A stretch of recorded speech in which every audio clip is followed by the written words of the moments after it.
रात के 11 बज रहे थे। जंगल के पास सुनसान रास्ते पर एक अघोरी बैठा था। उसके ठीक सामने सुधांशु खड़ा था। बोलो, क्या चाहिए तुम्हें? बाबा, मेरे 4 क्लासमेट जिन्होंने कॉलेज की पार्टी में मेरा और मेरी गरीबी का मजाक बनाया था, मुझे उनसे बदला लेना है।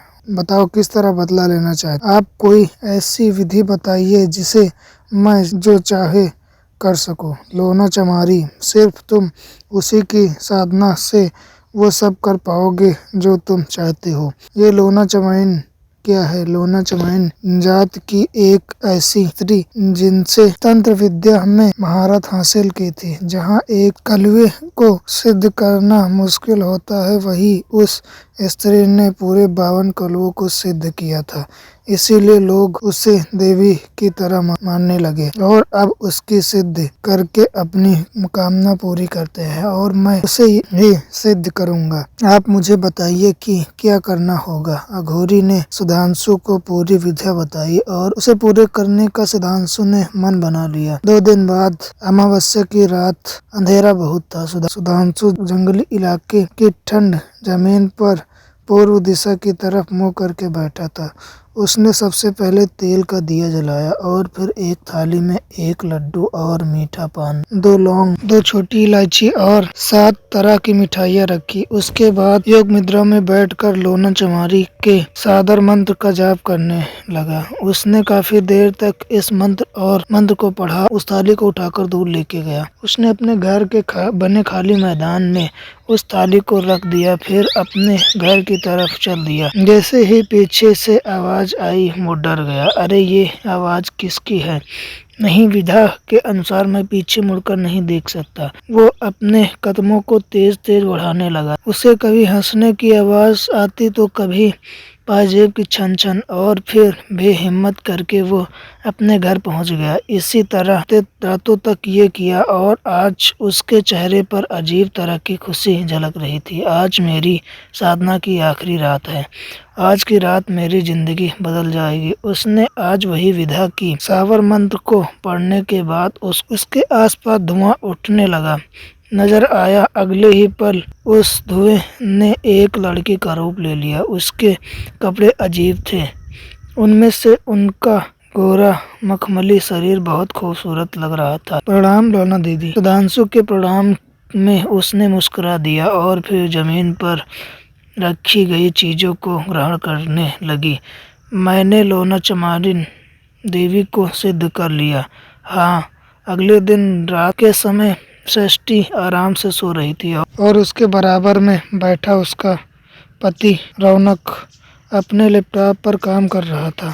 क्या हो गया मुझसे तो प्रेजेंटेशन बनाई नहीं जा रही है। वो पूरा ध्यान काम में लगाकर एक एक वर्ड को लिख रहा था। तभी उसको महसूस हुआ कि उसको कोई देख रहा है। उसकी नज़र खिड़की पर गई तो उसको खिड़की के ऊपर किसी की छवि दिखाई दी। वो एकदम से चौंक पड़ा और लैपटॉप साइड में रखकर उठा। इतनी रात में हमारी खिड़की पर कौन होगा? उसको अजीब लग रहा था और डर भी लग रहा था। उसने हिम्मत करके खिड़की की तरफ कदम बढ़ाए। कौन है वहाँ?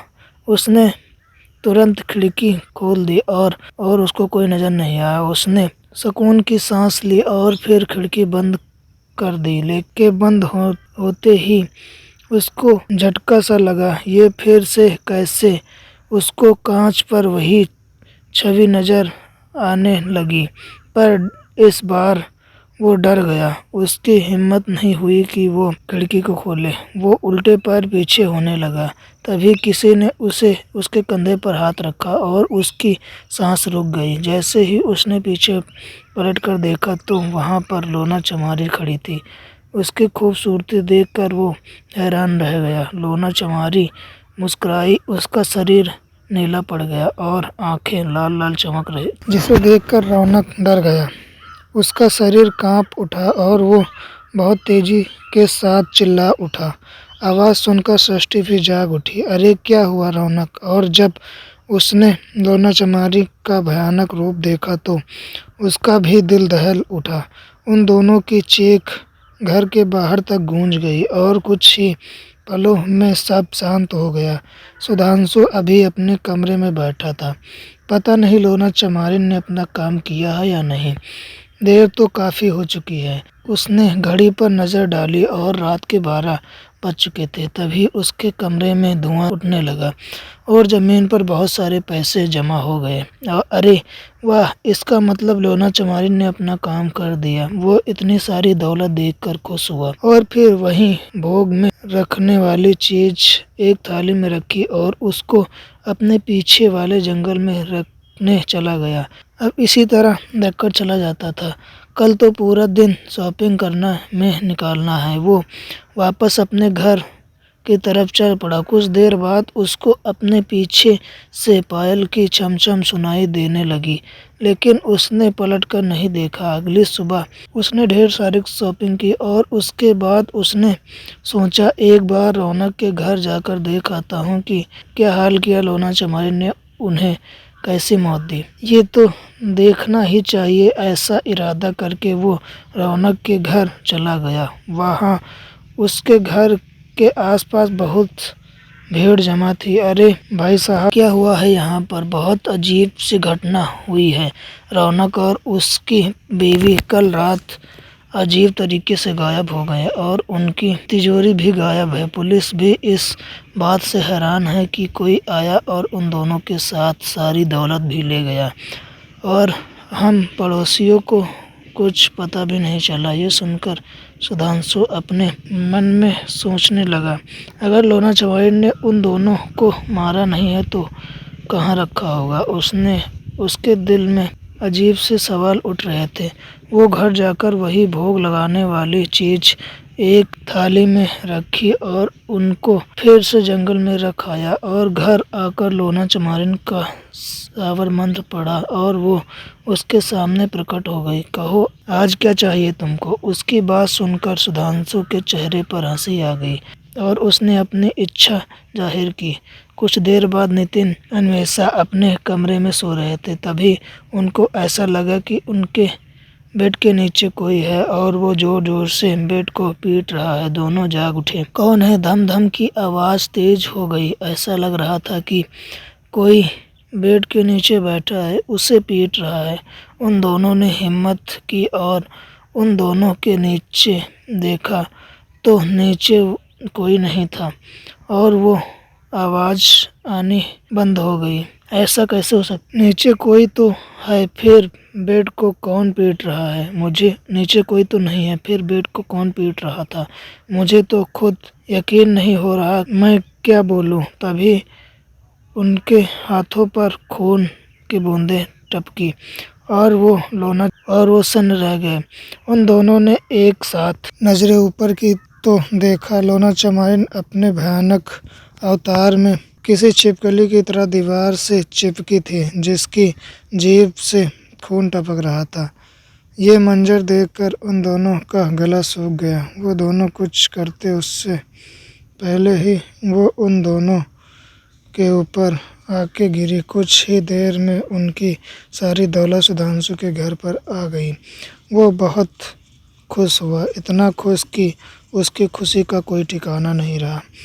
मेरे चारों दोस्तों की दौलत तो मेरे पास आ गई, लेकिन एक सवाल मन में घूम रहा है कि लोना चमारिन ने उनका किया क्या। तभी लोना चमारिन उसके सामने प्रकट हुई। अब जल्द से अपना शिकार भी बता देना, देर मत करना। वैसे एक बात तो बताओ, तुमने उनका किया क्या? उससे तुम्हें कोई मतलब नहीं। मुझे तुम कल रात का काम ज़रूर बता देना। इतना कहकर वो गायब हो गई। अब वो मुझे किसी को मरवाना नहीं है, ना ही किसी की दौलत लूटनी है। अब तो हर रात लोना चमारिन को भोग लगा दूंगा। उसने रोजाना लोना चमारिन देवी को भोग लगाना जारी रखा। कुछ दिन तक वो उसको नजर भी आई और अगला काम भी मांगती रही, लेकिन सुधांशु उसको भोग लगाता रहा। आज अमावस्या की रात है, आज की रात तुमको मेरे साथ चलना है। हाँ क्यों नहीं, चलो, कहाँ चलना है? इतना कहते ही वो सुधांशु के करीब आ गई और कोई मंत्र पढ़ा उनके चारों तरफ धुआं ही धुआं छा गया और जब धुआं साफ हुआ तो वो दोनों एक गुफा के अंदर थे। अरे हम इतनी जल्दी यहाँ कैसे आ गए? यह कौन सी जगह है? ये कब्रस्थल। इतना कहकर उसने अपने कदम आगे बढ़ाए। फिर सुधांशु को आगे दिखा कि उनके चारों दोस्त जो उनको मरा हुआ समझ रहे थे वो एक गोले घेरे में अंदर खड़े हैं और पास ही एक ताबूत रखा है। वो लोग सुधांशु को वहाँ देखकर हैरान रह गए। सुधांशु तो यहाँ कैसे? तुम लोग हैरान मत हो, मेरी ही वजह से तुम लोग यहाँ पर हो। तुम लोगों ने कॉलेज की एनुअल पार्टी में मेरा मजाक बनाया था। अब देखो मैंने तुम्हारा क्या हाल कर दिया। तुम लोगों से बदला लेने के लिए मैंने इस लोना चमारिन को सिद्ध किया। मैं तो तुम लोगों को मारना चाहता था, फिर मैंने सोचा कि उससे मेरा बदला तो पूरा हो जाएगा, लेकिन मेरी गरीबी कैसे दूर होगी, इसीलिए मैंने तुम्हारी मौत के साथ तुम्हारी दौलत भी मांग ली। ये सुनकर उन चारों को बहुत गुस्सा आने लगा। तुमने एक मजाक का हमसे इतना बड़ा बदला ले लिया कि हमारी जिंदगी दांव पर लगा दी। ज़्यादा मत बोलो तुम लोग, ये कहकर सुधांशु ने लोना चमारिन से बोला, तुम मुझे यहाँ किस लिए लाई हो?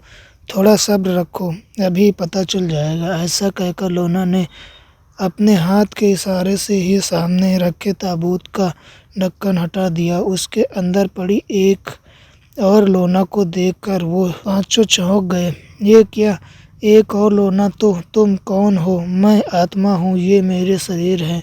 200 साल पहले मेरी मौत हो गई थी और मुझे मेरा शरीर छोड़ना पड़ा। जैसा कि तुमको पता है, मैंने 52 कलवों को सिद्ध किया था। उनमें अपने शरीर में वापस जाने के लिए मुझे सभी कलवों को एक एक इंसान की बलि देनी थी, जिसमें से कलवे रह गए थे। अब मैं तुम्हारे इन 4 दोस्तों की बलि उनको दे दूंगी।